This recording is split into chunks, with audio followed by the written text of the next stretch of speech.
Hey y'all, I'm Tabitha Brown, and it's my husband. I'm Chance. And so Black Love has sent us these questions to answer that you guys have requested. So we're gonna read a couple of them and give you our answers. I think it was always in the back of my mind that my wife was the one. We've been together, or we've been connected for the most part since junior high. Eighth grade. Yeah, 8th grade. Unless you want to count the time that you hit me in 5th grade. Man, cut it out. Cut it Just out. saying. Cut it out, baby. Let me answer my question, okay? Okay. However, we disconnected for a brief moment in high school because she made a bad decision. You did. And I want to say it was a moment when we were living together, and like, people in the South say, we were shacking, right? And she was being pressured. I want to say there was pressure coming from all directions in regards to us shacking and, it not being the right thing.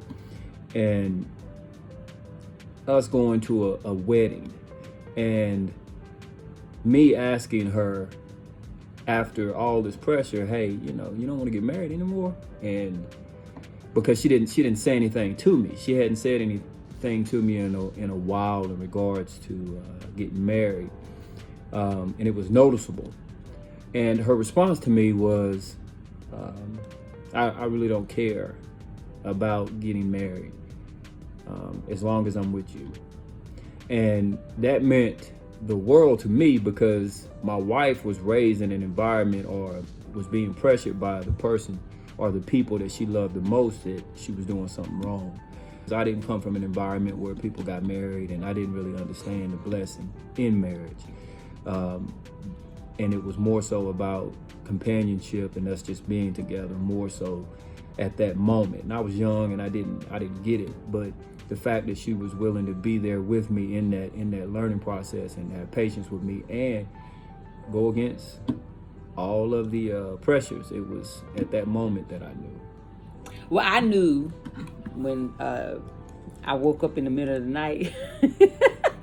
I was in, Chance and I, we were boyfriend, girlfriend, 8th grade.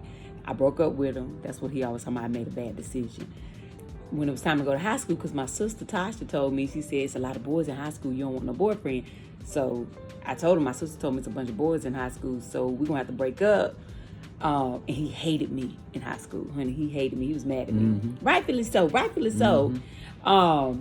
But so we became a little bit of friends, like senior year. And then afterwards, he went to college in North Carolina. I was in college in Miami. And I woke up in the middle of the night, and he was the only person that I could think about. And it was the most bizarre thing. I started going through all these memories in my head of all the times I would see him in high school. Even though we weren't even speaking, when I would see him, I would always get this pain in my stomach. And I just always had him in the back of my head. And I woke up in the middle of the night, and he was the only person I could think about. And I thought, oh my God, I think I'm in love with him. I think I made a bad decision. You know what? But it was really at that moment, I was like, this is the person for me. And I'm just going to follow this feeling that I have. And I've been following it ever since. What's the next question? We done took it to the gut. I ain't lying. We've been together 22 years, okay? I think we don't do it now, but ooh, Lord Jesus. We have gut punch, took the wind out of each other. Mm-hmm. But that is also what happens when you're young. We got together at 19 years old. We've never been single as adults. It's just been us. And so we had to grow up into this relationship, and learn how bad those gut punches hurt, and have to, live with that. But you got to learn from your mistakes, and from the things that you do. And that's what I had to do. I know for me, I had to learn, I didn't like how it felt coming from him. Then I also didn't like how it felt after I would say things to him. I didn't like how I felt about myself, making him feel a certain way. But that comes from growth. Yeah, I think anybody who's been in a relationship as long as we have would agree that that happens, and you learn as you go. And I really don't think that there's one answer that you can give on how to control that outside of you learn from experience. That it doesn't resolve anything, doesn't help, and you usually end up doing twice as much work on the back end trying to fix it back. Yeah, from saying something that you really don't mean. You're saying out of anger or you know, out of frustration.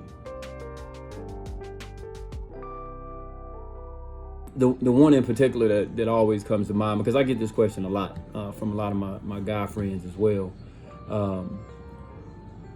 The one that comes to mind is when my mother-in-law was passing away, or she was sick and dealing with her illness. We were both still young, and in a transition in both of our lives. My wife was losing her mom, and we had just made our move here to Los Angeles, and I was entering into a new career in law enforcement. So far from anything that I had ever even imagined. First in my family to even think about doing something like that. And it was a test on our relationship, to say the least. Not to mention we had a very young daughter.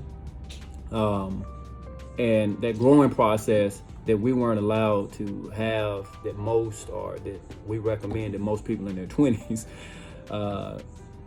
get to have, so you know yourself. We were going through it in the midst of all these major changes in our relationship. Yeah. So I remember some of those moments to where she felt as if I wasn't being supportive enough or understanding enough in the loss of her, watching her, lose her mom, and me feeling the selfish side of me feeling as if I'm doing what I can under the circumstances that I supported you in terms of moving to Los Angeles so you can pursue your dream, and trying to keep us afloat in doing so. So in the midst of that and not being able to see eye to eye, it was a moment to where it was like, nah, maybe this isn't maybe we were not meant to be together. But after, some eye-opening moments with her mom, some struggles, and then some reflection I think both of us had to do in terms of looking at what we could have did better in that situation, we overcame it. And then to answer your question, and what you do is you got to be honest with yourself, right? And in that situation, I had to be honest with myself. I had never dealt with death before. I had never, and I did not like the idea of her mom dying, but I didn't know how to communicate that. And in opening up to tell her that, I thought it made me vulnerable, in that it would risk the strength that I needed to pursue what was necessary at that time for our family to stay afloat. But after years, I was able to sit down with my wife and explain that to her, and apologize and say, hey, look, I'm sorry, that I wasn't there for you, or that you felt that I wasn't there for you, and this is what I was dealing with and what I was going through. I hope that answers your question. Lord Jesus, babe. Yeah. What he said. I mean, that was probably the toughest time. But everything can be forgiven, right? You just have to be willing, to work through it and forgive. And how much do you want it to work? Is it worth keeping? And that was, for me, that's what it was about. I'd never lost my mom before, right? We all have these emotions that we go through. And the thing is that oftentimes we feel like we're the only ones suffering. So we forget about the other person, that they're suffering too. And it's a selfish thing that we do, especially when we're going through something so traumatic. But the reality is everybody is suffering, especially when they see you suffering and they've never seen you suffer. people react to that differently. And so once we got past that, but that took years, like he said, it took years of back and forth. You think you over it and you bring it back up, and then you ready to pack up the house and leave again. Or, you in the house with each other, but you ain't in the house with each other. You have that, that energy don't be right. And it's such an uncomfortable feeling. But it took us years of growth during those and growing pains until we had that conversation and were able to move forward. So I'm thankful for that.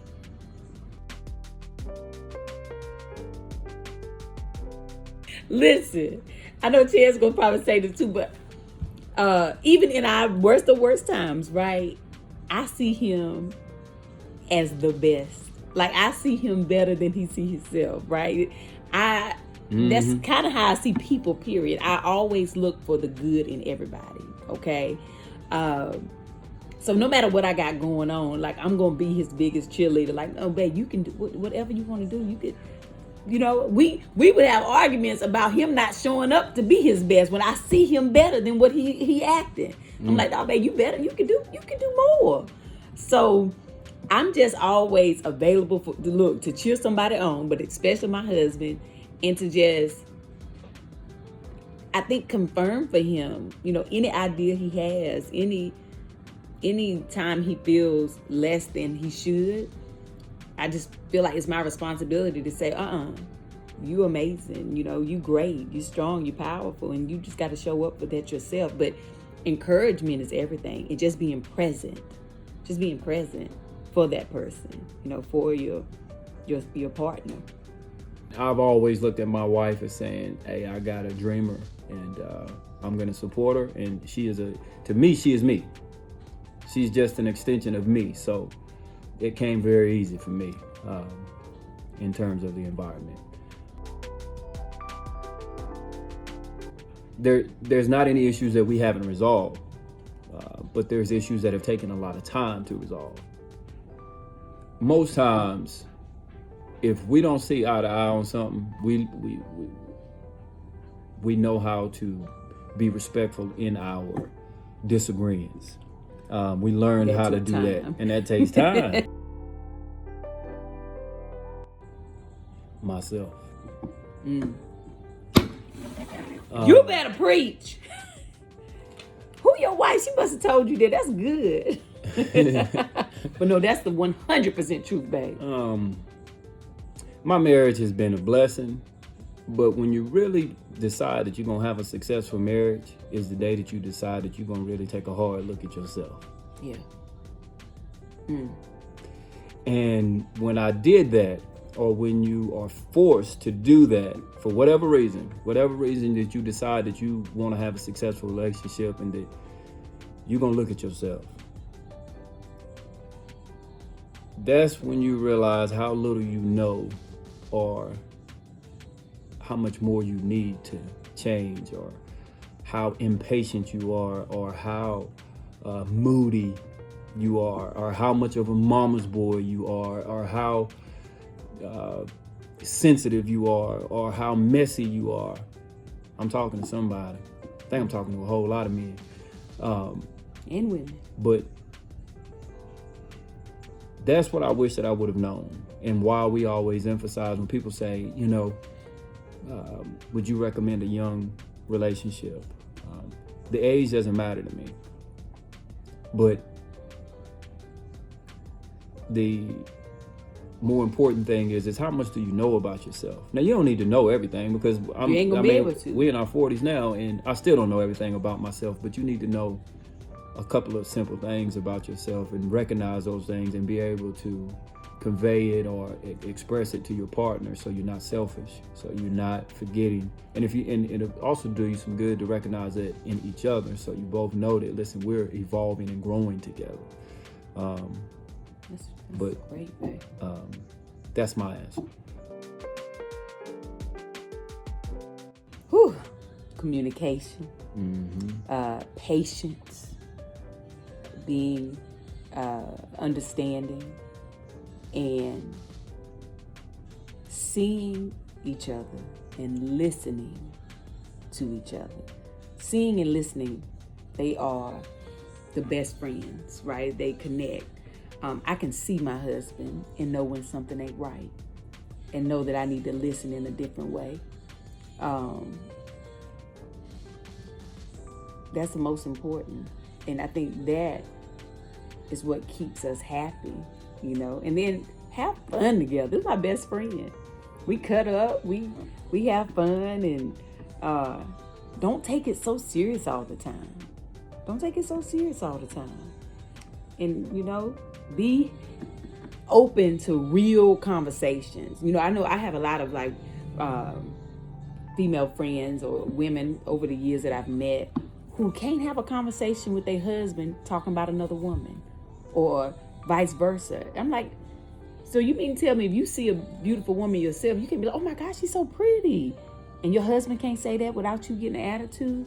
They ain't got nothing to do with your husband. They got everything to do with you, what you got going on in here. You got to be able to have fun and talk about other things and people, and really be open with each other so y'all can have fun and be happy. So that's it. I mean, see your partner as your friend. I just want to add one more thing. Mm-hmm. Invest in each other. I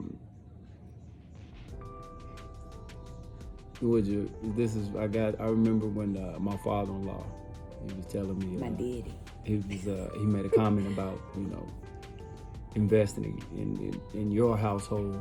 It's like you don't put no money in the bank, you can't go to the ATM, son. You ain't getting nothing out.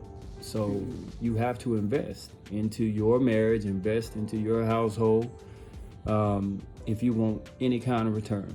If you want any kind of return on your investment, you got to put something in. Ain't nobody gonna be able to do it for you. Nobody's gonna want to do it for you.